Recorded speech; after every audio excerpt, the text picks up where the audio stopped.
ایک بھائی لکھتے ہیں کہ بھوک کی شدت سے برا حال تھا. گاڑی کسی ہوٹل پر کھڑی کرنے کا وقت نہ ملا کیونکہ گرمی انتہا کی تھی اور گاڑی کا ایئر کنڈیشن چل رہا تھا. کار سے نہ اترنے کی غرض سے سوچا کہ کھانا اب گھر جا کر ہی کھاؤں گا. میرا دبئی میں ایک چھوٹا سا بزنس تھا لیکن ان دنوں کام بالکل نہیں تھا، اس لیے گاہکوں کو جا کر ملنا پڑ رہا تھا. کام نہ ہونے کی وجہ سے پیسوں کی کمی ہو گئی تھی. جیب میں صرف 200 درہم باقی رہ گئے تھے. اسی سوچ میں گاڑی پارکنگ میں کھڑی کر رہا تھا کہ ایک بنگالی لڑکا پسینے سے شرابور گندے سے کپڑے پہنے ہوئے میری کار کی طرف بڑھا.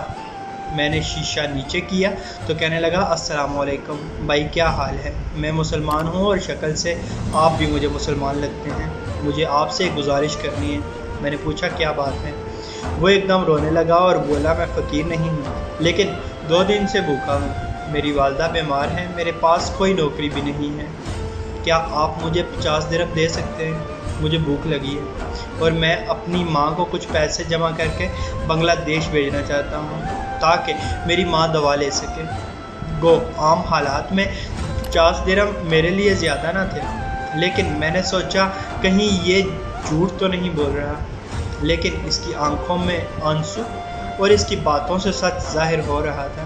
میرے پاس ایک ہی 200 درہم کا نوٹ تھا جو میں نے اس کو دے دیا کہ جاؤ سامنے دکان سے کھلے پیسے لے آؤ. وہ 200 درہم لے کر چلا گیا. کافی دیر تک جب وہ نہ آیا تو مجھے اس کی بات جھوٹ لگنے لگی. خیر میں گاڑی میں اے سی لگا کر بیٹھا رہا، خود کو کوس رہا تھا اور سوچ رہا تھا میرے پاس خود پیسے نہیں تھے. اب یہ 200 بھی جاتا رہا.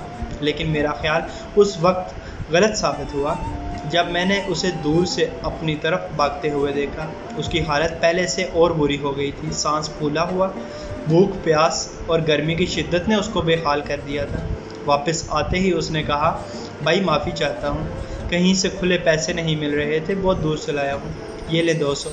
میں نے پیسے پکڑتے ہوئے اس کو پوچھا تم کتنے بہن بھائی ہو؟ کہنے لگا میں 6 بہنوں کا اکیلا بھائی ہوں. والد وفات پا چکے ہیں اور ماں بیمار ہے. ماں کی دوائی کے لیے ہی آپ سے پیسے مانگے ہیں. میں گاڑی سے باہر آیا، اس کو 50 درہم دیے اور وہ شکریہ ادا کرنے لگا. اس کی آنکھیں نم ہو گئیں. اس کے الفاظ آج بھی میرے کانوں میں گونجتے ہیں. بھائی آپ سے پہلے میں نے اور بھی لوگوں سے مدد مانگی تھی لیکن کسی نے مدد نہ کی. آپ پہلے پاکستانی ہو جس نے میری مدد کی. آپ کا بہت بہت شکریہ. آج پتہ چلا ہے کہ پاکستانی لوگ بڑے دل والے ہوتے ہیں. میں پاکستان کو سلام پیش کرتا ہوں. اس کی آنکھوں میں آنسو دیکھ کر میری آنکھیں بھی بھر آئیں. میرے پاس وہی 150 درہم باقی بچے تھے. میں نے خدا پر توکل کرتے ہوئے کہ اللہ تعالیٰ میرے لیے اور انتظام کر دے گا، باقی 150 درہم بھی اس کے ہاتھوں میں تھما دیا. تب وہ میری طرف حیرت زدہ کھلی آنکھوں سے دیکھنے لگا. وہ روتا جاتا اور دعائیں دیتا جاتا، خدا آپ کو اور دے، خدا آپ کو اور دے.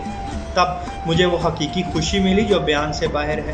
اس دن معلوم ہوا کہ کسی کی مدد کرنے سے کیسا سکون نصیب ہوتا ہے. بظاہر میری جیب تو خالی تھی لیکن دل خوشی اور شکر کے جذبات سے لبریز تھا.